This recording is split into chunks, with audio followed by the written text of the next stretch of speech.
Okay students, तो इस lecture में हम देखेंगे कि किस तरीके से हम एलिमेंट्स की वैलेंसीज निकालते हैं और उनके थ्रू हम कंपाउंड फॉर्मेशन कैसे करते हैं। जैसे हमने MgCl2 देखा, NaCl देखा, तो ये सारे कंपाउंड फॉर्मेशन किस तरीके से होते हैं, तो इनको देखेंगे। पहले हम वैलेंसी के बारे में बात करते हैं। आपके सामने ये पीरियोडिक टेबल है। पीरियोडिक चार्ट में आप देख रहे हो कि लेफ्ट साइड में ये ग्रुप्स हैं, आपके 1 से 18 तक ग्रुप्स हैं, और ये आपके कॉलम्स हैं, उन्हें पीरियड्स कहते हैं। तो 7 पीरियड्स हैं। तो देखिए, इस पूरे में अच्छी बात यह है कि ये जो 18th ग्रुप है, इस ग्रुप को, ये जो 18वां वाला आ रहा है, इस ग्रुप को हम 18th ग्रुप कहते हैं।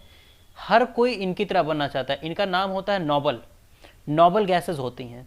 तो इस हर कोई इनकी तरह बनना चाहता है। जैसे मान लें, अगर आप क्रिकेट खेलते हैं तो आप हर कोई सचिन तेंदुलकर एग्जाम्पल लेते हैं कि सचिन तेंदुलकर की तरह बनना चाह रहा है। अगर बैट्समैन है, बॉलर है, तो लेट से बुमराह की तरह बनना चाह रहा है। वैसे इन एलिमेंट्स में ये नोबल लोग हैं।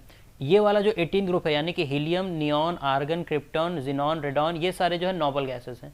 हर अगला बंदा इनकी तरह बनना चाहता है। तो कुछ इलेक्ट्रॉन्स दे करके, कुछ इलेक्ट्रॉन्स ले करके, ये सारे ही इन्हीं की तरह बनना चाहते हैं। तो इसी में जितना जिसके पास एटॉमिक नंबर होता है न्यूट्रल पे, उतने ही उनके पास प्रोटॉन्स होते हैं, उतने ही उनके पास इलेक्ट्रॉन्स होते हैं। लेट्स से मैंने बेरिलियम के बारे में बात करा, तो यहाँ पे देखिए एक सिंबल आपको दिख रहा है। ये सिंबल आपको जो 4 दिख रहा है, इसका मतलब है कि इसके पास 4 इलेक्ट्रॉन्स हैं, है ना। और इन सब के पास देखिए 2, 10, 18 इतने इलेक्ट्रॉन्स हैं। तो ये सारे ही क्या करेंगे, अपने इलेक्ट्रॉन्स को दे करके या ले करके ये इनकी तरह बनने की कोशिश करेंगे। तो इन जनरल देखिए, ये लिथियम है, लिथियम 3 पे है। 3 अगर किन की तरह बनना चाहेगा, इनमें से किसी की तरह बनना चाहेगा, या तो 2 या तो 10 या तो 18, जो भी नियरेस्ट होगा उसकी तरह वो बनना चाहेगा।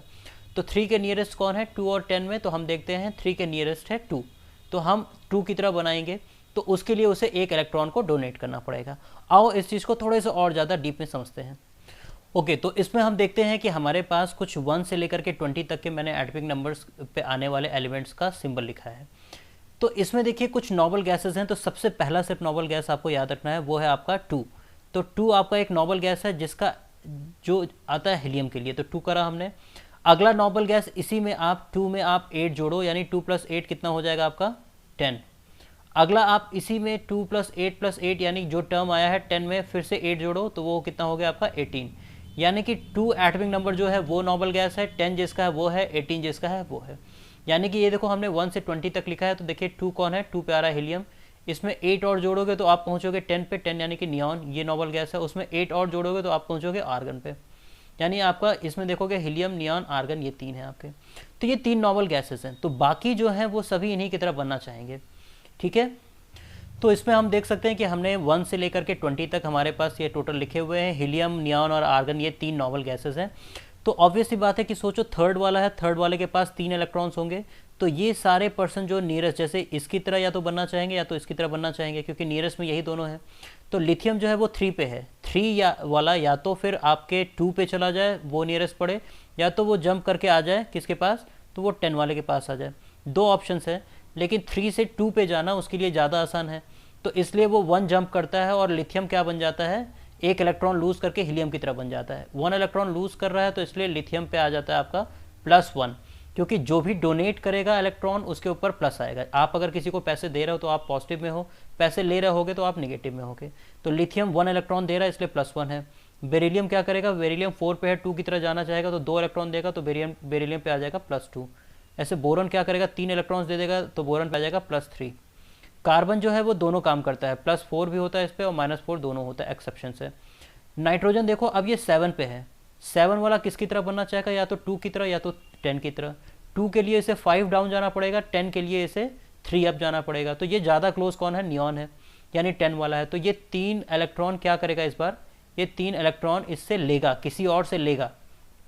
किससे ले रहा है इस पर हमें परेशान होने की जरूरत नहीं है, लेगा, यानी कि N-3 आएगा। इस तरीके से ऑक्सीजन पे -2 आएगा, फ्लोरीन पे आ जाएगा F के ऊपर -1।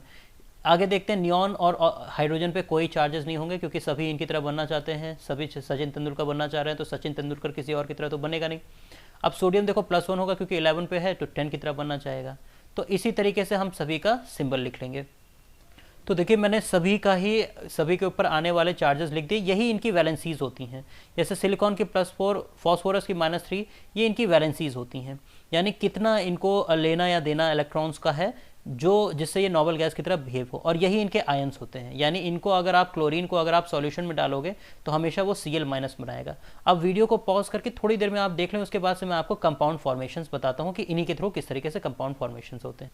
अब इसी के साथ कंपाउंड फॉर्मेशन चलिए देखते हैं। मान लीजिए अगर आपके पास एक एलिमेंट है, लेट से हमारे पास है सोडियम, है ना, और एक हमारे पास है लेट से क्लोरीन। ये बहुत ही ईजी सा लिया, आप सभी को पता है क्या कंपाउंड बनता है, लेकिन मैं आपको प्रोसीजर बता रहा हूँ। तो सोडियम के पास कितना चार्ज है, आप यहाँ देखते हो +1 है, तो इसमें हमने +1 लिखा। क्लोरीन के पास आपका -1 है, तो आपने -1 लिखा। इन जनरल एक प्लस होना चाहिए, एक माइनस होना चाहिए, तभी ही आयनिक कंपाउंड बनेगा।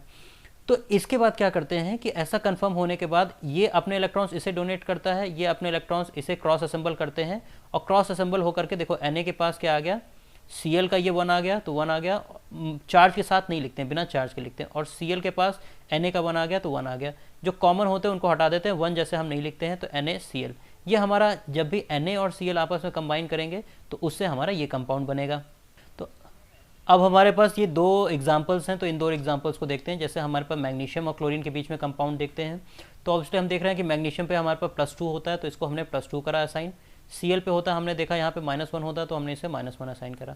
क्रॉस असेंबल करते हैं, इसे -1 है, क्रॉस असेंबल करते हैं, तो क्योंकि ये क्लैरिफाई हो चुका है कि एक प्लस है एक माइनस है, तो ये कंपाउंड तो बना लेगा।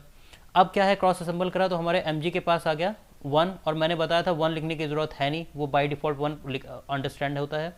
और Cl के पास आ गया हमारा 2, ओके, Cl के पास आ गया हमारा 2, तो इसको हमने Cl2 दे दिया। तो इस तरीके से इस पूरे का कंपाउंड फॉर्मेशन के कारण से नाम क्या हो गया, MgCl2।